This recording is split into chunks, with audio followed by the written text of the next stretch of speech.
Proportional errors are also because of the proportional errors are because of some other factor. For example, wrong assignment of the value to the uh, wrong assignment of value uh, to the standard or calibrator.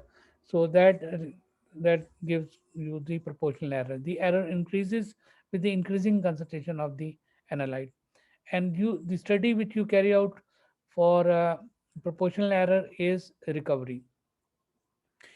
Similarly, for imprecision, we carry out replication study. The preliminary study for imprecision is within day replication. That means what it is very simple. We will discuss in some detail also. Uh, you take a control material, any material, uh, preferably a control material, and you do the test for 30 times. Same operator, same conditions, same instruments, and you replicate these samples for 30 times, and that gives you, after some statistics, the imprecision, and that detects the random error. Now these are preliminary studies, and but if preliminary study fails, if it if a kid doesn't pass the criteria in the preliminary study, then we do not go on to the final studies. But if the kid passes these preliminary studies, then we go to the final experiments or final studies. Final study for systematic errors is method comparison. This is very, very important, and we will discuss in some detail in the later part of the talk. While the final study for random error is between day replication. That means if the same sample you run on 20 or 30 consecutive days, that is called between day replication. The name of the error which results from because of the systematic error, or the mathematical expression of the systematic error, is bias. Sorry, the mathematical expression of systematic error is called bias, while mathematical expression of random error is standard deviation, or SD. Standard deviation is the mathematical expression of random error. I will repeat this slide because I think this is the most important part, and people are still joining. So I I think it is imprudent to repeat it. So method validation is nothing but the error assessment, and errors are of two types: systematic error and random error. And systematic error can be divided into two types: constant error and proportional error. Constant error remains the same even if you change the concentration of the analyte. For example, if for glucose, if error is 5% at 100 milligram uh, per deciliter, it will remain the same at 150 milligram per deciliter or 250 milligram per deciliter. And for constant error, we carry out the experiment which is called interference study. This is the preliminary experiment for constant error. For proportional error, with the cause usually is of the wrong assignment of the value to the calibrator, or improper calibrator, or any other cause. Uh, that changes with the changes in the concentration of the analyte. For example, for 100 milligram glucose, it will be less, and then the proportional error at 200 milligram of glucose. And how to detect a proportional error? The name of the experiment is called recovery study. These two are the preliminary experiments for the systematic error, and while the final experiment is method comparison. Similarly, for random error, which is also called imprecision, the name of the experiment is replication study, and the preliminary experiment is within day. That means same operator, same procedure, same equipment, everything is the same, and you replicate it for 30 times and do some little bit statistics to find the mean and SD. If you do the experiments on 30 different days, and you repeat the same um, and test it for 30 consecutive days, then it is between the replication study and it is final studies for the random error. If some kit or some method fails the preliminary study, then there is no need to go on the final study. Then we simply reject the kit before going to the final study. The mathematical expression of systematic error is bias, while the mathematical expression of random error is SD. So this is very important because we will talk a lot about the bias and SD and uh, things like that. And uh, so you should please remember it. Thank you for liking this slide. And now let's go to the next slide.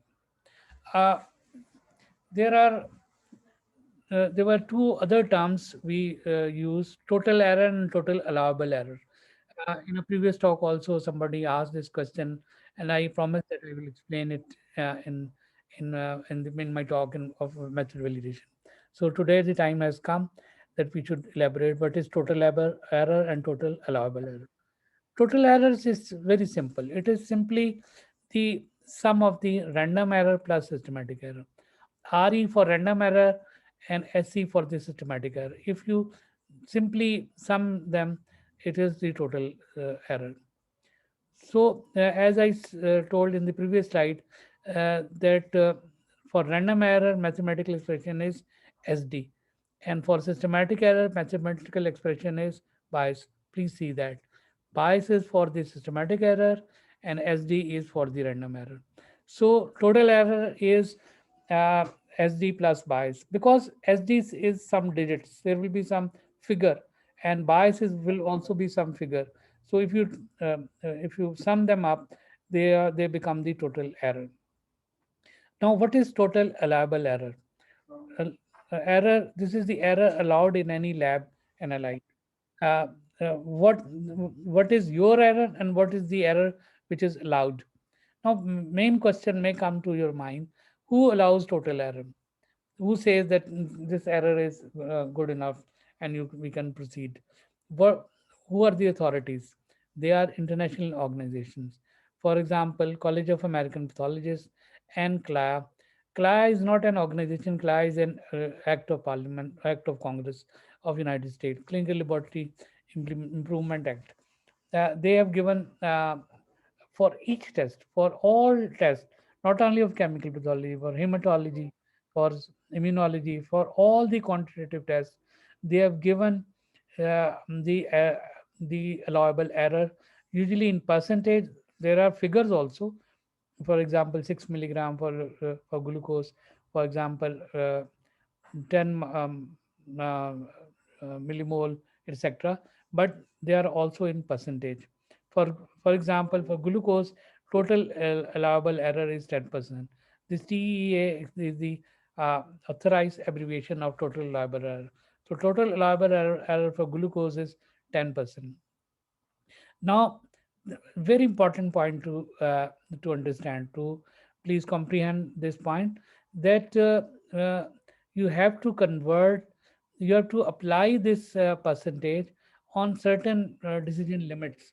For example, there are some values which are important clinically in all tests.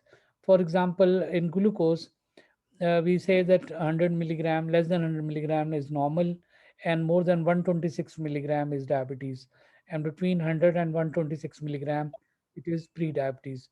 So 100 milligram is a medical decision limit, 126 milligram is a medical decision limit, 50 milligram for hypoglycemia, it is a medical decision limit. So you have to apply this percentage at that particular medical decision limit. So if you are you are assessing your kit reagent at 100 milligram, then you will apply the this total labor error at 10%. Similarly, you will apply your total error also at this level. Okay. Now we go to the actual massive validation procedures or experiments, which I just mentioned you. Now, a little bit detail of these experiments, but I will not go into the calculation. Though I have made the slides, I will not go into details of those calculations. First of all, replication study. Replication study is very simple, very very simple. You carry out 30 tests, and you take their average and calculate mean and SD. So whenever we give a replication study in FCPS Part 2 examination, the candidates think they have made their we have made their day, because they are very happy. It is very simple. So random error, that is also called imprecision. Precision and accuracy, there was a separate talk on them. So I hope you remember it. So random error is imprecision, bad precision. An error either positive or negative. It can be below the mean or it can be above the mean. Uh, the direction and exact magnitude of which cannot be predicted. If you allow me speak in two sentences in Urdu, मैं random error को बागी error कहता हूँ, because बागी इसलिए कि इसका कोई पता नहीं है कि ये नेगेटिव में आ जाए, पॉजिटिव में आ जाए, कम हो जाए, ज़्यादा आ जाए, और ये आउट ऑफ ब्लू आ जाती है, अचानक आती है. So what I have said is random error is like a rebellion. Can be positive error, it can be negative error, it can be small, it can be large, and it happens all of a sudden. It comes out of blue. The factors contributing to random error are those that affect the reproducibility of the measurement. These include instability of the instrument, variation in temperature, variation in reagent and calibrators and calibration curve, stability, variation in handling techniques, pipettes, etc. So, if you have developed a method which relies heavily on these factors, and the instruments which we are using, there are problem in it, the reagents are storage is a problem, room temperature is a problem, then there will be a lot of random errors, and you will find a very large SD, standard deviation. Large standard deviation is an indication of very bad precision. Estimate of random error from replication data. It is commonly accepted that a minimum of 20 samples should be made in the time of interest, in the time period of interest. So minimum 20, but ideally 30 samples should be done. A larger number of samples will give a better estimate of random error. Okay. Statistics calculation on the replication results from the method being tested, mean, standard deviation, and CV. So this is very, very important. Uh, in FCPS Part 2 and in MPhil and FCPS, MCPS exams, all exams of pathologists, this is an essential part. Calculate mean, calculate standard deviation, and calculate coefficient of variation. And I think there was a separate talk on laboratory statistics, and we need not to go into detail of these laboratory statistics. So, evaluation experiments for estimating specific types of analytical error. So, it is the replication study, and its preliminary is within run SD or within day. It is also called within run or within day. And between day SD is the final experiment for total imprecision. So, preliminary is within day, and final is uh, final experiment is between day. So, please remember this thing.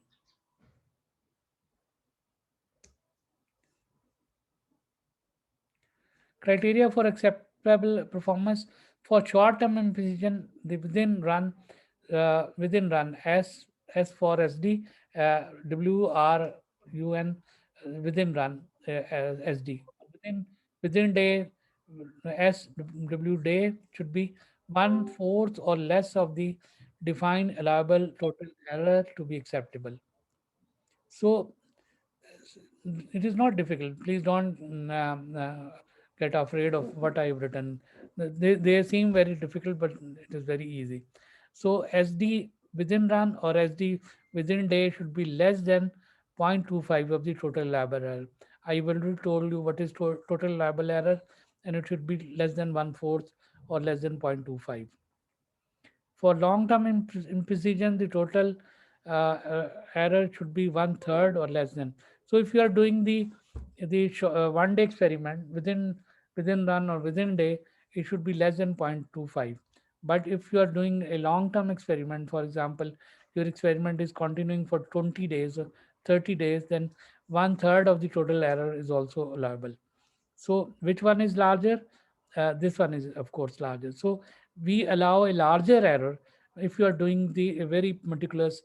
Why there is why there is a difference? Because when you are doing with between day experiments, from starting from day 1 to day 20, or maybe up to day 30, then of course there are some variations in temperature, variation in instrument, in region. So we a bigger error is allowed. So it is 0.33 of the total liable error, whereas within run it is 0.25 of the total liable errors. Now F test. You might have heard about the T test, but what is F test? Can anybody write on in the chat box what is F test?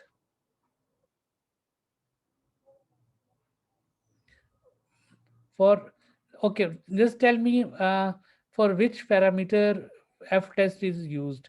Like T test is used for mean comparison of SD. Excellent, excellent, Dr. Aisha.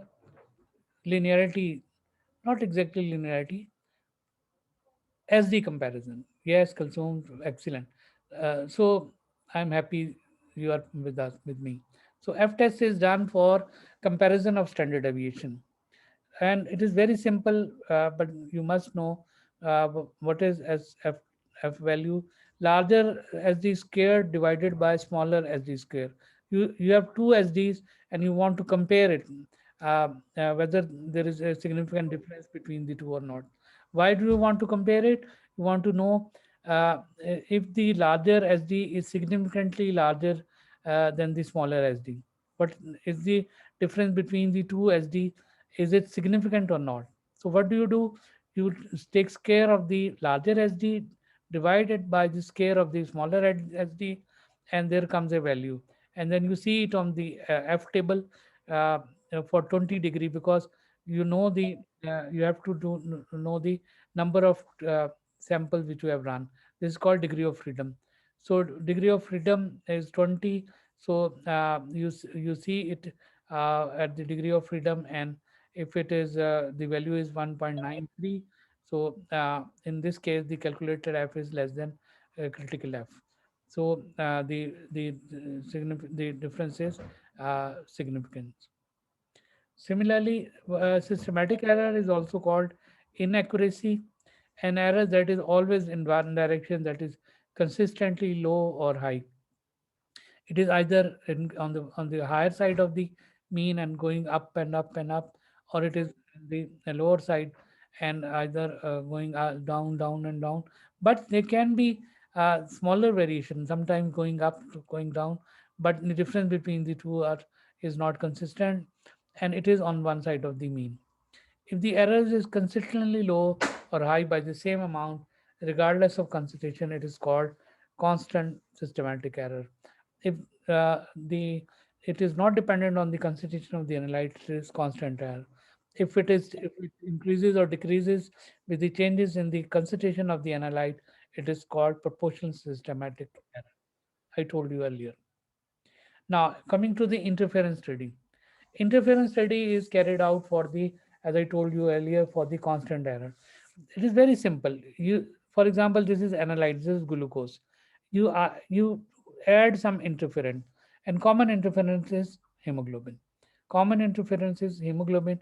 You add the interferent in it, and in another tube you add simple water, so that the concentration difference is not great. So then you test the analyte. For example, you have glucose in it, and you test glucose in this tube and to test glucose in this tube. This is in with interference, this is with water, and any difference between the two is called bias. So this is simple interference study. This is for constant error. Factors contributing to constant error are independent of analyte concentration. Very important, very important. The the constant error is not dependent on the analyte concentration. An interfering substance in all samples or in regions that give rise to a false signal. False signal is also called noise. Please remember, in laboratory medicine, false signal is called noise. For example, you are testing a kit for the creatinine, and there is bilirubin, there is patient has got jaundice, or there is hemolysis in it. So the any absorbance reading coming because of the hemoglobin or bilirubin is noise, whereas signal is the reading because of coming because of creatinine. So non-chemical, there can be non-chemical sources of interference also. Improper blanking of sample or the region, that is the non-chemical source. Interfering substance, very important. Reaction between interfering substance and the reagent, lack of specificity. Substance interfering in the reaction between reagent and analyte in coupled enzymatic method using oxidase peroxidase reaction, hydrogen peroxide. Intermediate is destroyed by endogenous reducing agent. For example, ascorbic acid. Sometimes you may find in your career that a patient is having very low glucose, very low triglyceride, very low cholesterol, and on taking history, you find that patient has taken large doses of ascorbic acid. So that ascorbic acid is i- is destroying the hydrogen peroxide which is produced in the reaction. It is called Trinder's reaction. So this is also a type of interference. I just give you an example of the interference. Interfering substance may also inhibit or destroy the region so it remains in sometimes interfering substance may destroy the region which you are using for testing. They are all interference. So interference is important reference list is hemolysis, lipemia, icterus, related compounds, drugs. Drugs are very important interference. Please remember, you may land in trouble if you don't know what are the drugs patient is taking and you give false results. Dietary substances and sample additives, etc. Evaluation experiment for estimating specific types of analytical error, and we are now talking of interference. So constant systemic error preliminary study is interference, but the final study is comparison of methods. This is exact calculation of interference studies. For example, we have added a 9.1 gram of hemoglobin, and another two we have added 27.3 gram of hemoglobin. This was the glucose prior to the adding the spiking or adding the hemoglobin, and this is the result after adding 9.1 and after adding 27.3. So what is the difference? 0.33 and plus 1. Now, a very important another point to remember that when we say constant error, this is constant for the concentration of the glucose, concentration of the analyte. It is not constant for the concentration of the interferent. Concentration of the if you increase the concentration of interferent, the interference will increase. You see, from 3.3 it has gone to 11. Uh, so interference is constant at the concentration of the analyte, but it is not constant with the concentration of the interferent. If you increase the interferent, the error will definitely increase. So this is further calculation, and then we find out what is the error, actual error, and we compare the error with the total allowable error. And if it is less than the total allowable error, we say this preliminary experiment is okay for the grid. As I said earlier, I will not go into detail because it requires a lot of time. These calculation requires a lot of time. They are available with me, and you can do it yourself. As I promised yesterday, I'll share a document also, mainly derived from Westcard. Today or tomorrow, I will send it to your organizers, Professor Dr. Arshi or Dr. Abdurrahman. I will send that small booklet of method validation, which I mainly derived from Westcard website, and then you can see actually what are how these calculations are done. We will not skip this calculation, but I've written it to give an idea of how uh, errors are calculated. Then recovery study. Same experiment. Now, instead of adding interferent in the analyte, you add the same analyte for which you are testing the kit. So, giving the example of glucose again, If the kit is of glucose, you will add glucose in it, and what we call it spiking. We call it spiking. And another tube, you just add distilled water, and then you see what is the difference between the two tubes, and whe- whether your kit recover the added glucose or not. This is the preliminary level of glucose, and when you spike with additional glucose, your kit should recover it, and there should be an increase in the glucose concentration according to the concentration of the added glucose. So it is called recovery, and it is very very important experiment. So a proportional error is always in one direction. It cannot be plus or minus. It will be either minus or plus, usually plus. Magnitude is percentage of concentration of analyte being measured, most often caused by incorrect assignment of the amount of substance in the calibrator. It is usually wrong assignment of the calibrator value. If the calibrator has more analyte than is labeled 120 milligram, uh, uh, for example, 120 milligram glucose instead of 100 milligram, which is labeled on the calibrator, all unknown determination would be low. So if the calibrator is assigned higher value than the actual value, the result will be low. And if the calibrator is you have assigned lower value, the result will be high. So proportional error may also be caused by the reaction of analyte. For example, metabolite of the analyte also contributing in the reaction. Higher analyte concentration with higher metabolite giving higher percentage of errors. So recovery is the preliminary experiment for the proportional error. Recovery study or recovery experiment is the proportional for proportional error, but it is preliminary. And final again is comparison of methods. This is the calculation of recovery study, and we will not go into detail, and you can see it from the Word document I'll share soon to you. So this is the formula and whole calculation. Just concentrate on this table. This is the baseline glucose without spiking, prior to the spiking, and we spiked 47.6 milligram of glucose in it, and then we carry out the analysis. And what this is the percentage recovered out of 47 milligram, 46 milligram first repeat, second repeat 47 milligram, and third repeat 44 milligram.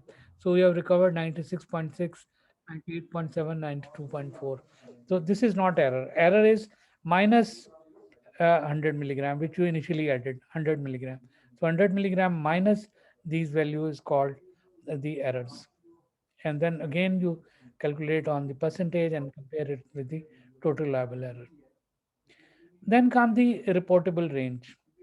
Reportable range are two. One is analytical measurement rate range, AMR. AMR actually is determined. Uh, Mainly important thing is the higher value. You must have seen, or you must have experimented yourself, that sometimes the instrument gives the value more than 1200 milligram, more than 2000 milligram, because the test concentration is higher than the measuring capability of the kit. And what is this capability is called? It is called analytical measurement range, and usually it is around the higher standard. If you are using 3 standard, higher the, if it the value of the patient is higher than the higher standard, then test will not be accurate, and instrument will give more than 100 or more than 1200. So range of analyte values that a method can directly measure on the specimen without any dilution or other pretreatment. AMR must be verified before a method is induced and checked. We must know what is the higher which we can give with confidence. So it is prior to dilution. It is not with dilution. So uh, we will skip this and we will go to the another term which is called clinically reportable range.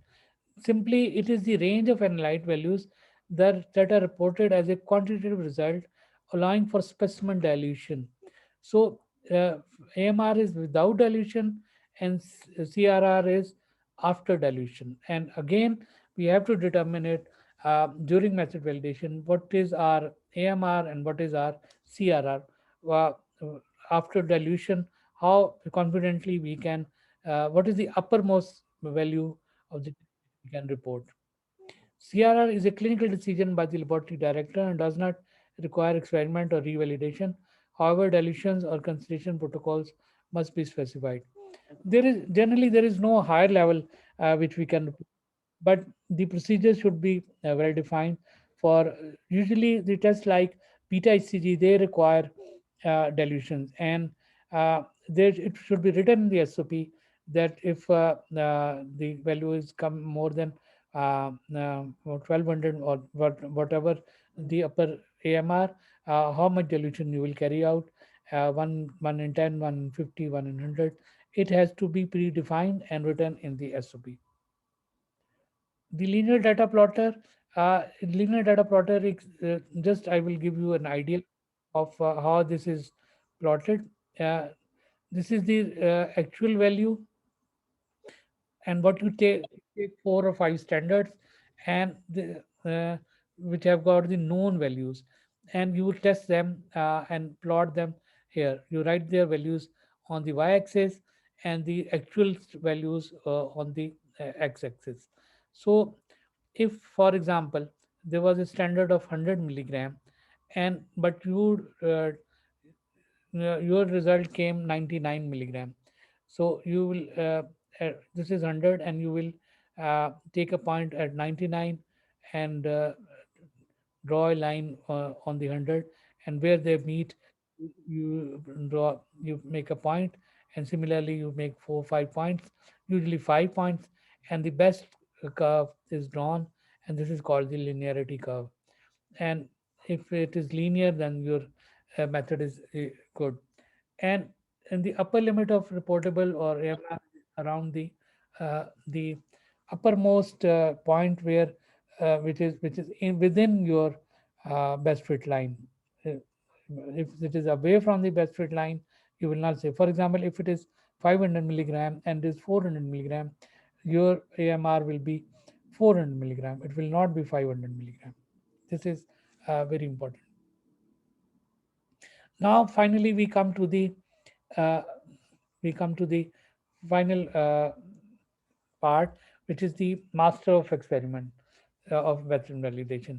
What is the master of can anybody tell? Comparison. Very good. Comparison of method. Comparison study. So they are the mother of experiment. They are the master of experiments.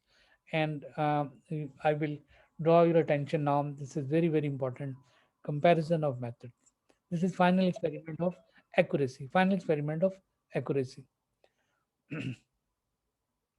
How this master of experiment is carried out? What is the minimum number of samples? Okay, it is 40. You need to have 40 samples. Uh, which samples? Which types of samples are used? They are not control samples. They are what type of samples? Anybody has written in the chat? Wide range. Wide range. How will you obtain wide patient sample? They are patient samples. Wide range of patient sample with uh, so from your day-to-day practice, you select 40 samples with low value, normal value, high value, very high value. Uh, so it should be of the whole range which you in your lab usually comes about. So please remember that you have to select 40 samples. And the next important thing, what is the minimum duration of this experiment? 5 days. So at least 8 samples should be done on every day. Your experiment should continue for 5 days. On each day, you have to carry out a small statistical procedure. And this procedure is called difference plot. You have to make a difference plot. Difference plot is done with the actual values of the patient Actually, you selected these patients who have already been tested on a well-known method, established method. For example, your glucose kit is of oxidase, glucose oxidase, and you are comparing it with hexokinase kit. So hexokinase is an established kit.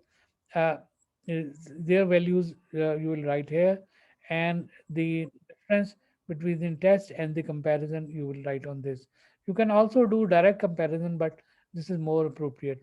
Test minus comparison. Test mean with your new kit, the results of your new kits. So if there is a value, and then you what you do is you make you combine them and draw on this such a plot.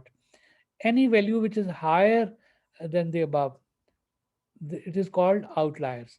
So each day you have to take these outliers out. So you will not include in the experiment, and every day for 8 days you will make this difference plot. It will detect outliers and remove from your data. It is very essential to remove the outliers, otherwise your data will be spoiled. Carry it out daily to find out and exclude outliers. Outliers are values which are away from the majority of the other values. Name the first outcome measure of this master experiment. Yes. What will be the first outcome? What mathematical or statistical? Yes, very good. Bias. So it will be bias. Very simple. You have taken 40 patient tests, and I repeat what we have done. Until now, what we have done is we have selected 40 samples of patients with varying results, from very low, normal, high, very high. So you have tested them on an established method which is called comparison method, and another method which is called the index method or test method, which you are evaluating, the kit which you are evaluating. Now you have 80 values, 40 of the comparison method and 40 of the index method which you are going to test. So what you do is you make a table, you write 40 samples on one side and 40 of the index tests on the other side, and simply see their difference. The difference of them is called bias, and you take average of the bias. This is the bias of your test. So you come a single value of bias by taking average of the bias of all the patient samples. Now you have to carry out four statistical procedure. One is the correlation study, the other is independent sample t-test, the third is the linear regression, and fourth is Bland-Altman plot.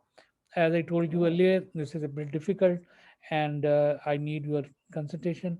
And if you could understand in the present talk, please don't worry. It needs repetition. Such complicated things can be understood with the repetition only. So you can listen to this talk again, or you can Google it yourself.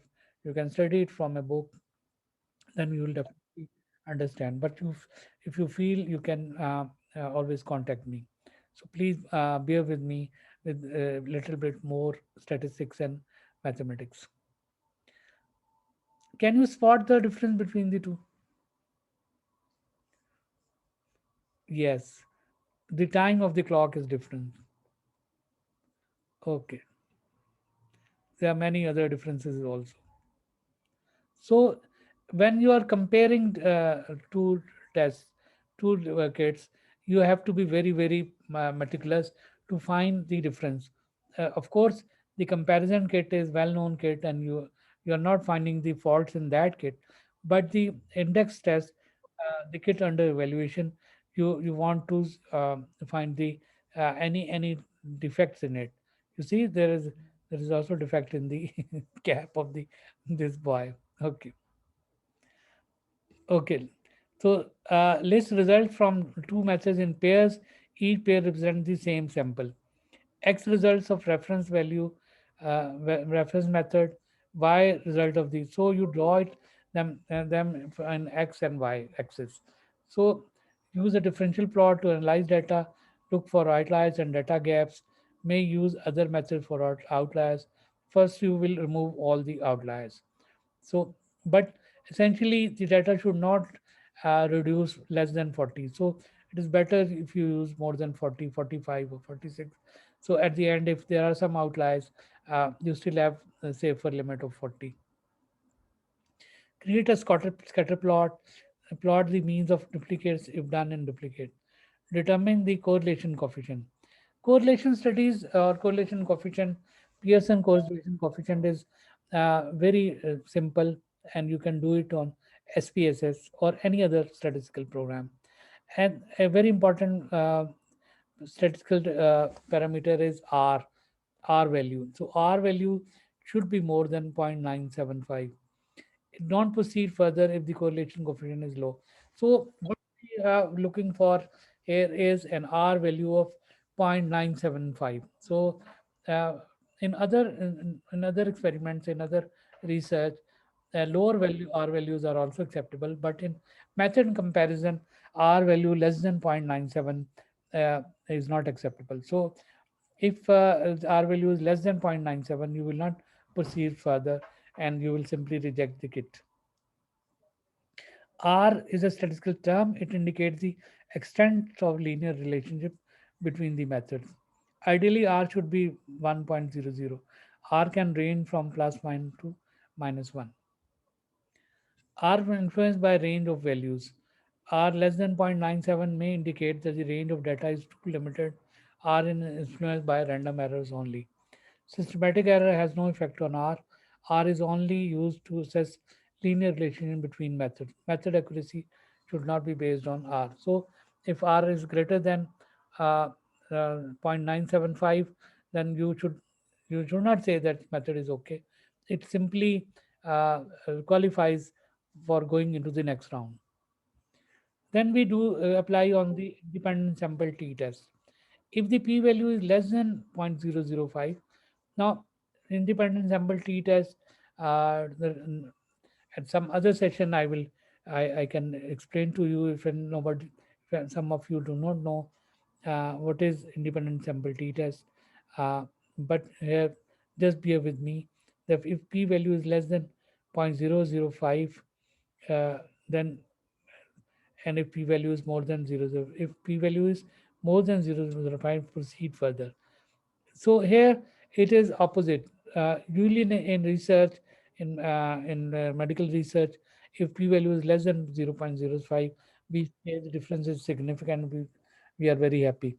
But here the difference, if difference is more than 0.05, then uh, we say that the difference is significant, not significant, and we proceed further. Then the most complicated experiment, statistical procedure, it is the linear best fit line. Uh, you know, there are two factors in it. One is called, I will show you in the next slide, but just bear with me. Slope is an indication of the proportional error, and B is intercept, which indicates constant error. So this is the formula. Y is equal to AX plus B. Y is the index test.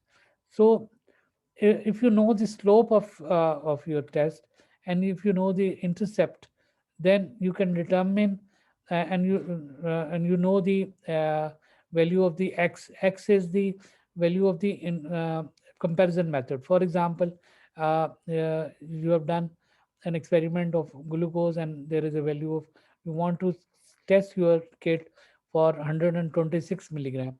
So you will put 126 here, slope here, and and uh, intercept here. Okay, and you will calculate y. So evaluate slope. Slope should be close to 1. Ideally, slope should be 1.0, and slope minus zero point 0.9 means minus 10% proportional error, and slope 1.1 means plus 10% proportional error. Similarly, intercept should be close to 0, indicating very small constant bias. May need to evaluate separate areas of the graph independently. So this is the actual calculation. You can calculate systematic error at medical decision limits. Calculate systematic errors. C is the calculated uh, uh, the limit. For example, as I told you, 126 milligram. So y what actually your test has given uh, of 126, it will not be 126, but it is near to 126. And how do you calculate it? By multiplying it with a, and a is the slope. Ideally it should be 1, and b is the intercept, and ideally it should be 0. So if it is 1 and it is 0, x will be equal to y. But it rarely happens, and there will be some value of a and some value of b also. So x result from existing method, slope observed in method comparison experiment, intercept observed in. So from where a and b come, they come in uh, the they come in the this linear regression. You put your all the data in SPSS, and you select the this function of linear regression, and it will give you the value of a and b. And then you can, if you know the value of a and b, you can very easily calculate the error in hidden in it. Similarly, Brown Altman plot, it is not a part of the SPSS drop list, but you can determine it. How do you determine it? First, you do the mean SD. uh, Of course, you have already done it. You have done the Pearson correlation. And there is another test which is called one sample t test. You apply one sample t test and then plot the data on a scatter plot. I'm sorry, Bland Altman, I can't explain it here. It requires a at least 1 hour how to do it. I've got a very nice video on Bland Altman. If somebody is interested, I can share that video with you. What have you written in the chat? Okay. Okay, now when evaluating a linear regression line for comparison of method experiments, two glucose kits, which of the following indicates lowest systematic error at a value of 100 milligram? A bit difficult task for you. You have to select one of the five kits. Which kit has got the best or the lowest systematic error? Which kit has got the lowest systematic error? Kit A, B, C, D. We have already determined the value of A and value of C for them. We have already determined the value of A and value of B for them, and you just have to uh, apply the mathematics. This is value B, this is value A, and this is X. And X is 100 milligram. So 0.28 into 100 and plus 0.95. And you will do all the calculations and finally know which is the best kit. Has anybody written in the chat? E. Very good. E. So there are some very fast students who are giving the answer. Yes, it is E. But how we come to this conclusion? Let's see. This is the actual calculation.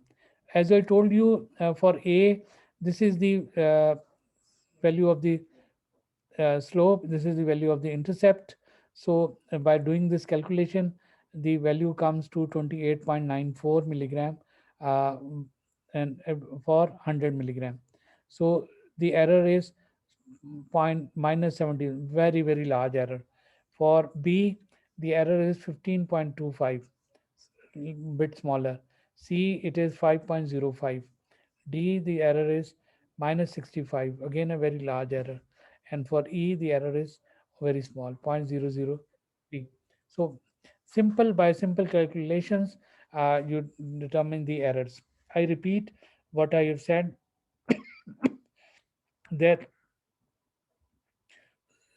slope is slope is A, and ideally slope should be 1. Where intercept is B, and ideally intercept should be 0. So the formula is y is equal to ax, a is 1 and b is 0. So ax plus b is the formula. And when we apply this formula, we can find out which kit is the best. And as told by some students, E is the best kit because it has got very small error. Then last thing of today talk is transference of a reference value. Sometimes it is written on in a kit literature, the reference values are written. So it's a puzzle for you whether you should accept that reference value or you should determine your own. Please remember, it is not uh, possible to determine your own reference value for each analyte.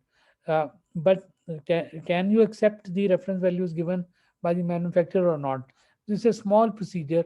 Uh, what you do is you take 20 samples and run it in 20 healthy people of your population which you are draining, and you determine their values, and if uh, your values are closer to the those of the given by the manufacturer, then it is good. Otherwise you have to determine your own reference values, and then you need 120, at least 120 samples. So, conclusion, in today's era of modern clinical chemistry laboratory, a very important step with respect to the quality of the entire process is method validation. Central to the role of any clinical laboratory is the desire to report accurate patient result. Validation of method is an imperative part of that process.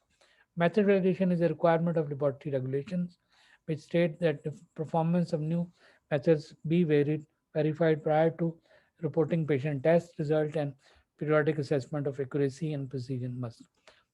This is a summary of what we have discussed. So, method validation is nothing but the error assessment. Errors are of two types: systematic error and random error. Systematic errors are again of two types: constant error and proportional error. Constant error, for constant error, we do interference experiment or interference study. For proportional error, we do recovery study, and these are a preliminary study for accuracy. Whereas final study for accuracy is method comparison. And the mathematical expression of systematic error is bias. Random error is also called imprecision, and within day is replication study, and between days replication study is the final experiment. And mathematical expression of random error is SD.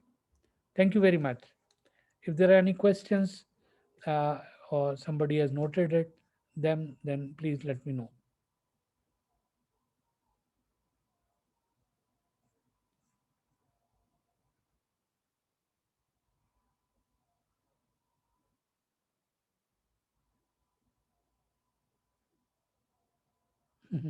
Thank you, Dr. Amjad. You call it Dil Ki Awaaz. Very good. Yes, we do need practice. The topic of today is worthy of a full 2 3 days workshop. It cannot be done in 2 lectures. The purpose was to give you just to sensitize you about the method validation. uh, Now you have some introduction, you know, you're introduced to some terms, and next time whenever you will do some study, uh, you can uh, you can do you will have a better understanding of the whole thing. So if there are no more questions, we can close this meeting, and alhamdulillah we are within 1 hour and not taken any extra time. Thank you for liking. Thank you for your appreciation. And uh, the organizers, should we leave? Okay, sir. Okay. Thank you. Thank you very much. Thank you, sir. Okay, sir. Thank you.